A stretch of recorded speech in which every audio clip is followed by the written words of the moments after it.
Lotus reality and agro farming వారు premium farm land projects మన పొలం ఫేజ్ 1, 2 మరియు 3 కంప్లీట్ చేసుకుని మన పొలం phase 4 Wasar village at Narayana Khed లో ఆగస్టు 15 ఇండిపెండెన్స్ డే రోజు గ్రాండ్ లాంచ్ చేయడం జరుగుతోంది. లాంచింగ్ మరియు ఇండిపెండెన్స్ డే సందర్భంగా 5 గుంటాస్ ల్యాండ్ అవుట్ రేట్ లో బుక్ చేసుకున్న వారికి 1,50,000 రూపాయల డిస్కౌంట్ తో పాటు 2 గ్రాముల గోల్డ్ ఫ్రీగా ఇస్తున్నారు. పూర్తి వివరాలకు సంప్రదించండి. నమస్కారం అందరికి. ఇవాళ మనతో పాటు మన స్టూడియోలో డాక్టర్ రాపి సుధా గారు ఉన్నారు, celebrity astrologer and life coach. ఇవాళ మేడం ని అడిగి 12 లగ్నాల వారికి ధనయోగం ఎలా వస్తుందో తెలుసుకుందాం. అసలు ధనయోగాలు అంటే ఏంటి, ఏ కాంబినేషన్స్ లో ఏర్పడతాయి, ఏ కాంబినేషన్ లో ఏర్పడితే మంచి సంపాదన వస్తుందో మేడం అడిగి వివరంగా తెలుసుకుందాం. మ్యామ్, ఇప్పుడు తులా జాతకులకి ఏ కాంబినేషన్ లో ఉంటే మంచి డబ్బు, అంతులేని డబ్బు, అసలు అందరూ వస్తుంది ఏంటి అని జాతకంలో ఉంటుంది, మనం ప్రయత్నించాలి కదా. సో మనం ఏంటంటే ఎప్పటికైనా సంపద ఎలా వస్తుంది అనేది మనం చూడగలం. ఎంత వరకు వస్తుంది, ఎంత మోతాదులో వస్తుంది, ఒక జీవిత కాలంలో ఒకళ్ళు ఎంత వరకు సంపాదించగలరు అని కూడా మనం చెప్పగలం అన్నమాట. మనకి తులా లగ్న జాతకులకి మనకి సెకండ్ లార్డ్ ఎప్పుడు 2nd, 9th, 11th ఎక్కువ స్ట్రెస్ చేస్తున్నాను. సో సెకండ్ లార్డ్ ఏమో మనకి కుజుడు అయ్యాడు అంటే మనకి నెక్స్ట్ వచ్చేసి స్కార్పియో వృశ్చికం అవుతుంది అనమాట. సో ఇప్పుడు ఎగ్జాల్టేషన్ అంటే ఎక్కడ ఎగ్జాల్ట్ అవుతారు, ఆయన 4th house లో ఎగ్జాల్ట్ అవుతారు. సో సెకండ్ లార్డ్ ఎగ్జాల్టేషన్ ఉన్నా అండ్ మనకి ఏంటంటే ఇంకా 9th లార్డ్ ఎవరు అయ్యారు, మనకి బుధుడు అయ్యారు. బుధుడు అయినప్పటికీ ఏంటంటే ఆయన డబుల్ లార్డ్షిప్ ఉంది. సో డబుల్ లార్డ్షిప్ ఉన్నప్పుడు ఏమవుతుంది అంటే ఆయన 12th లార్డ్ కూడా. సో ఆ కాంబినేషన్ ఇప్పుడు 9th లార్డ్ తో ఉన్న కొంతవరకు మనకి సంపద అనేది వస్తుంది. ఎలా వస్తుంది అనేది కూడా మనం నిర్ధారించగలం అనమాట జాతకం చూసి. దీంట్లో మోస్ట్ ఇంపార్టెంట్ ఏంటంటే ఈ జాతకులకి మనం చూడవలసింది 4th and 5th లార్డ్ శని చాలా మంచి పొజిషన్ లో ఉన్నా కూడా వీళ్ళకి సంపద అనేది వస్తుంది, లక్ష్మీ యోగాలు అనేవి ఏర్పడతాయి. ఎందుకంటే కేంద్ర కోణాధిపతి అయిన 4th and 5th లార్డ్ ఆ కుంభంలో ఉంటే చాలు బోల్డ్ అంత సంపద వస్తుంది అనమాట. అలాగే ఏంటంటే శని తులాలోనే ఎగ్జాల్టేషన్ అవుతారు.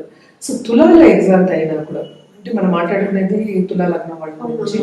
సో దాంట్లో ఎగ్జాల్టేషన్ ఉంటే అక్కడున్నా లేకపోతే సెకండ్ హౌస్ మనకి వృశ్చికంలో ఉన్న చాలా బాగుంటుంది. అలాగే ఏంటంటే పరివర్తన అంటే టచ్ వచ్చిన 9th లార్డ్ కానీ లేకపోతే 11th లార్డ్ కానీ లేకపోతే సెకండ్ లార్డ్ తో టచ్ వచ్చినా కూడా చాలా సంపద వస్తుంది, బోల్డ్ అంత సంపాదించగలరు వీళ్ళ జీవిత కాలంలో. అలాగే నలుగురికి పెట్టగలరు, దాన ధర్మాలు కూడా చేస్తారా లేదా అనేది కూడా మనం చెప్పగలుగుతాం అనమాట. ఇందులో నుంచి వీళ్ళకి జనరల్ గా చెప్పుకోవాలి అంటే మనకి శుక్రుడు కూడా ఏంటంటే ఈ లగ్నం వాళ్ళకి అధిపతి శుక్రాచార్య అయ్యారు. అలాగే ఏంటంటే ఈయనకి డబుల్ లార్డ్షిప్ ఉంది, 8th లార్డ్ కూడా అయ్యారు అనమాట. సో ప్రాపర్టీస్ అవి ఉంటాయి, కొంతవరకు అంత ధనయోగం ఉంది అంటే నేను పర్సంటేజ్ చెప్తున్నాను కనుక అంత ఉంది అని చెప్పుకోలేము అనమాట. కొంచెం అంటే వాళ్ళ జాతకం బట్టి వాళ్ళ టైం బట్టి ఏదైనా జాతక రీత్యా మనం చెప్పుకోవాలన్నమాట. సో ఇవన్నీ చూసినప్పటికీ ఏంటంటే వీళ్ళకి చాలా బాగుండాలి అంటే శని బాగుండాలి వీళ్ళకి ఫస్ట్. ఈ జాతకులకి శని మంచి పొజిషన్ లో ఉంటే కనుక అంతులేని సంపద సంపాదిస్తారు వీళ్ళు అని చెప్పుకోవచ్చు అనమాట. అలాగే సెకండ్ లార్డ్ కుజుడు ఎగ్జాల్టేషన్ కూడా 4th house శని ఇంట్లో, అది కూడా చాలా బాగుంటుంది. అలాగే నీచభంగ రాజయోగాలు నేను చెప్పినట్టు 9th lord suppose 9th lord మనకి మెర్కురీ అయ్యారు. మెర్కురీ ఏమో మనకి ఏంటంటే దీంట్లో మనకి మీనంలో ఏమో డెబిటేషన్ అంటే నీచంలో పడతారు. నీచభంగ రాజయోగాలు ఉన్నా కూడా జూపిటర్ టచ్ వచ్చినా కూడా చాలా బాగుంటుంది. 3rd and 6th లార్డ్ వెళ్ళాను. కానీ ఈ జాతకులకి అంత జూపిటర్ టచ్ కన్నా మిగతా గ్రహాలు శని గ్రహం టచ్ వస్తే చాలా బాగుంటుంది. సంపద కూడా అంటే ఏంటంటే శని అనుగ్రహం ఉంటే బోల్డ్ అంత సంపద అనేది ఇస్తారనమాట. ఆయన ఎలా ఇస్తారో కూడా తెలియదు. మనం చెప్తాం కదా, అదే ఇండస్ట్రీస్ పెట్టి చిన్నగా పెట్టి బాగా పైకి వెళ్ళిపోయి సో ఇండస్ట్రియలిస్ట్ అయ్యే ఛాన్సెస్ అవి ఉంటాయి అనమాట. అంతులేని సంపద సంపాదిస్తారు. ఏ కొరత ఉన్నప్పుడు కొంత తీరిపోతుంది, బ్యాలెన్స్ అయిపోతుంది, అలా ఉంటుంది అనమాట. బాగుంటుంది. శని బాగుండాలి, కుజుడు కూడా బాగుండాలి. ఎందుకంటే అలాగే లగ్నాధిపతి బాగుంటే కనుక ఎంతైనా జీవిత కాలంలో ఈ కాలంలో ఎస్పెషల్లీ సంపాదించవచ్చు. అలాగే ధనయోగాన్ని వాళ్ళు పరిపూర్ణంగా పొందుతారు. అలాగే లక్ష్మీ కటాక్షం అనేది వాళ్ళు పొందుతారు అన్నమాట. మేము ఇప్పుడు మకర జాతకులకి ఏ కాంబినేషన్ నుంచి మంచి సంపాదన, మంచి డబ్బు యోగాలు ఉంటాయి చెప్పండి. సంపాదన అనేది డిఫరెంట్, మళ్ళీ లక్ష్మీ యోగాలు అనేది డిఫరెంట్. సంపాదన బట్టి చెప్పచ్చు, లక్ష్మీ యోగాలు ఎలా ఏర్పడ్డాయి అనేది కూడా చెప్పచ్చు మనం. అంటే ఏంటంటే ఇప్పుడు ఒక జాబ్ లో చేస్తారు, వారు జాబ్ లో పైకి రావాలంటే అక్కడి నుంచి కూడా సంపద వస్తుంది. లక్ష్మీ యోగాలు దాంట్లో కూడా ఏర్పడాలి అంటే 10th ఇన్వాల్వ్మెంట్ ఉంటుంది. జనరల్ గా మనం చూసాము అంటే సెకండ్ ఎక్కువ మాట్లాడుకుంటాం ఫైనాన్సెస్ కి, ఫైనాన్షియల్ స్టెబిలిటీ కానీ, ఫైనాన్షియల్ దాంట్లో ఎదగడానికి కానీ, అంటే కుటుంబ పరంగా ఎదగాలి అన్నా కూడా, లేకపోతే ఇంకా సంపద రావాలి అంటే 2nd, 9th మనం 11th చూసుకుంటాం అన్నమాట ఎక్కువ. సో ఇక్కడ మనకి మకర జాతకులకి మకర లగ్నాధిపతి శని ఫస్ట్ హౌస్, సెకండ్ హౌస్ కూడా అధిపతి.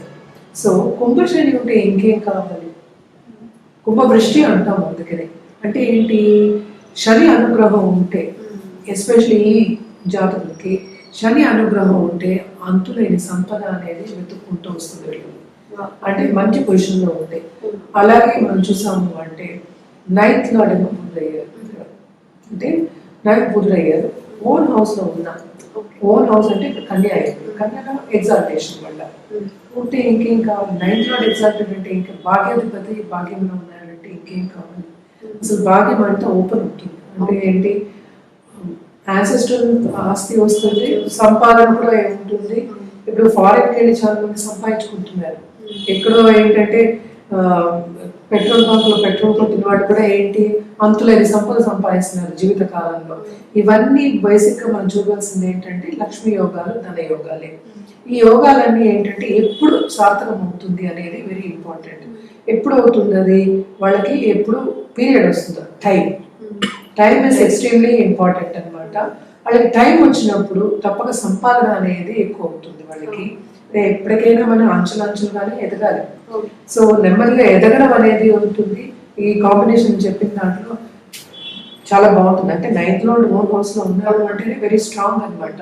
అంటే సంపద ఆల్రెడీ ఉంది వాళ్ళకి, కానీ కూడా ఏంటంటే సెల్ఫ్ మేడ్, నేను చేసుకుంటానని కూడా ముందుకెళ్ళి వాళ్ళు భాగ్యాన్ని ఇంకా కొంచెం ముందుకు తీసుకెళ్తారు అని చెప్పాలన్నమాట. ఇక్కడ మళ్ళీ మనకి 11th లార్డ్ ఎవరయ్యారు, మనకి కుజుడు అయ్యారు అనమాట. సో కుజుడు మంచి పొజిషన్ లో ఉన్నప్పుడు అంటే ఏంటి, ఈ లగ్నంలోనే కుజుడు ఉంటే ఎగ్జాల్టేషన్ ఉచ్చంగా ఉన్నట్టు లెక్క. సో అదొకటి. అది ఏంటంటే మళ్ళీ కుజదశ వచ్చినప్పుడు కానీ, లేకపోతే బుధదశ వచ్చినప్పుడు కానీ, ఈ దశలన్నీ వచ్చినప్పుడు ఆ టైం వచ్చినట్టు లెక్క అనమాట. సో ఈ టైం వచ్చినప్పుడు ఏమవుతుందంటే వాళ్ళు తప్పక ముందుకి వెళ్ళిపోతారు, ముందుకి తొందరగా వెళ్ళిపోతారు. అంటే పరిగెత్తడమే, అంటే మెల్లిగా పరిగెత్తడం కాదు, స్ప్రింటింగ్ అంటాం కదా, వేగంగా పరిగెత్తడం. అలాగా వేగంగా వెళ్ళిపోతుంది, వేగంగా అలాగే సంపద వచ్చే ఛాన్సెస్ ఉంటాయి అన్నమాట. సో జనరల్ గా మనం చెప్పుకున్నది ఏంటంటే 2nd లార్డ్ ఓన్ హౌస్ లో ఉన్నప్పుడు శని ఇంట్లో ఉంటే అంటే లగ్నాధిపతి స్ట్రాంగ్ గా ఉన్నట్టుగా లెక్క. సో ఈ సంపద అనేది ఈజీగా ఫైనాన్షియల్స్ లో చాలా స్ట్రాంగ్. వీళ్ళే అప్పులు ఇంకోళ్ళకి ఇస్తారు, అప్పులు వీళ్ళు తీసుకోరు అని కూడా చెప్పగలం అనమాట. బాగుంటుంది. అలాగే శని అనుగ్రహం ఉంటే, శనీశ్వరుడు బ్లెస్సింగ్ ఉంటే చాలా బాగుంటుంది ఈ లగ్నం వాళ్ళకి ఎస్పెషలీ అని చెప్పాలి.